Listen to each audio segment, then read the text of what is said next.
I come to Kennelly in 68 from Waterloo, and then I become a trustee at Kennelly Social Centre in the 1970 when I become an NUM member. In them days the club was built. It was built by the MCB, which got 60 years lease on ground to build the club and the playing areas.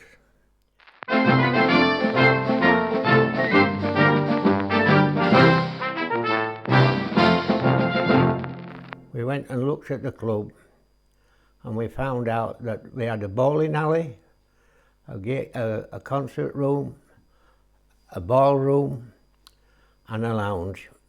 And the club was doing well because we have some fantastic tunes, all paid by the National Coal Board. That was to get the miners from Durham and Scotland down to the pit, so they'd start working there.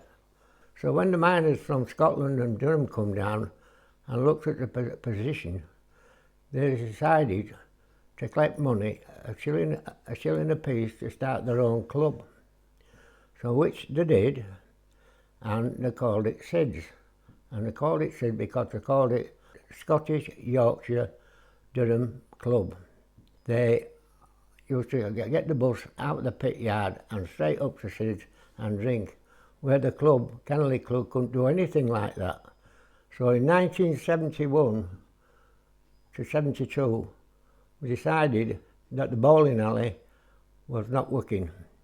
It was costing too much to run and everything, so we ripped it out.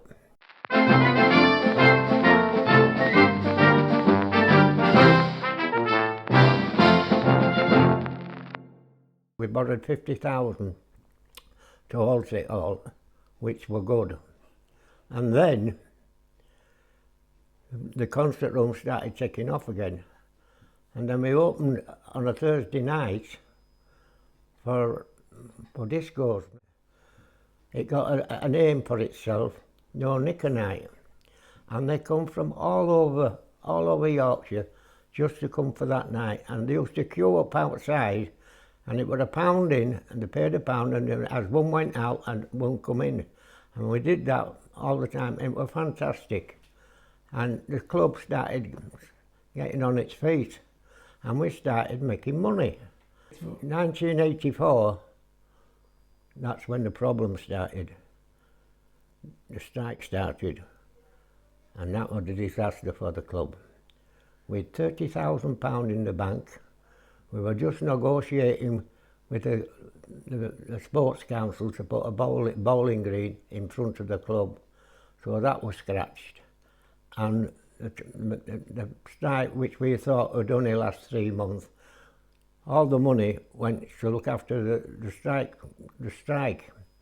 So what we had to do, then put the ballroom into the NUM's responsibility, so they could have a soup kitchen. We sat down and looked at the position of the club. We couldn't pay the electric bill. The coal had stopped. We'd had no coal whatsoever since the strike started. There was no money coming from the miners, so we'd lost all that.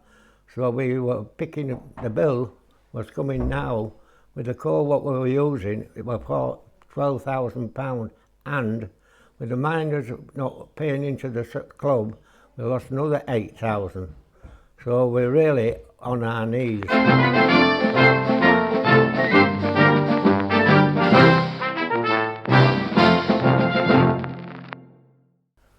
We got us coal back, and that was a good thing. And then we had to sit back how we were going to revamp the club. So we decided that we'd go back to Bath and borrow some more money, another 50,000, to get the club back on its feet, which they accepted. Bath lent us the money, and we started renovating the concert room, which was a fantastic job. But I'll say this now, the manager, Percy Simpson, sent all his men down electricians joined it, and we built it ourselves. We started building the club back. The buses started coming back, and we started getting back on us at feet. That was when we started really making back some money. We owed Bass 150,000, and they wanted their money back steady.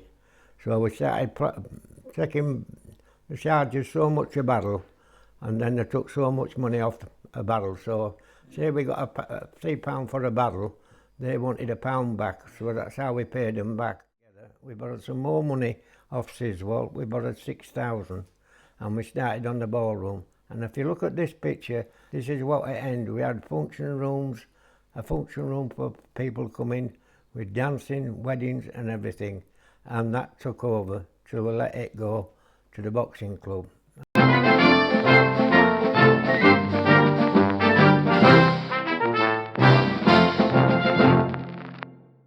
These were the dancing girls from Leeds, and it was a company what did can-cans and all that, and they used to come every Saturday night and do 2 shows, and then people in the bus would love to get up and dance with the dancing girls, shoving their legs up, blokes and everything, and that was a fantastic. But them days we had 3 acts on, with the dancing girls, a comedian and a singer, and an organist and a drummer. But we've a lot of work to do yet.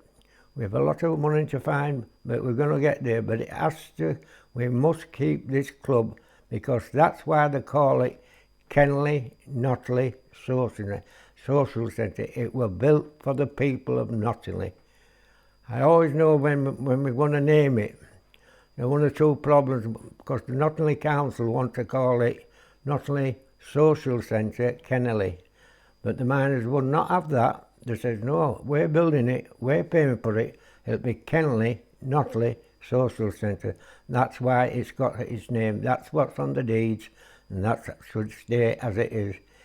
But like the same, only thing we've got now in Nottingley, and I'll tell you straight, you've got a cemetery to bury yourselves in.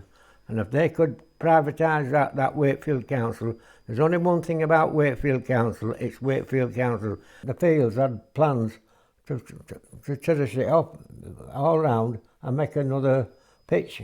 And the Sports Council, FA, had given the money to Wakefield Council to get it done. Right. And Paul and Johnny Chenman got onto FA, and they've come down last week with Yorkshire Football Association wanting to know why it hasn't been done. And they said, we're going to do some hell on here. I said, they've got the money. Right. And council? Yeah, they've got the money. And they've had it for years, but they've spent it somewhere else. That's what they've done, they've spent it somewhere else. I mean, they got 75,000 for little. They took part of the fields. What we were playing on, yeah, just playing. And we're saying, if that money should go into the fields, renovate the fields better. But we haven't seen any of the money. We as Nottingley, we've got to start thinking about ourselves and try to do, when they knock the sports centre down, we've got to make sure we've got some say.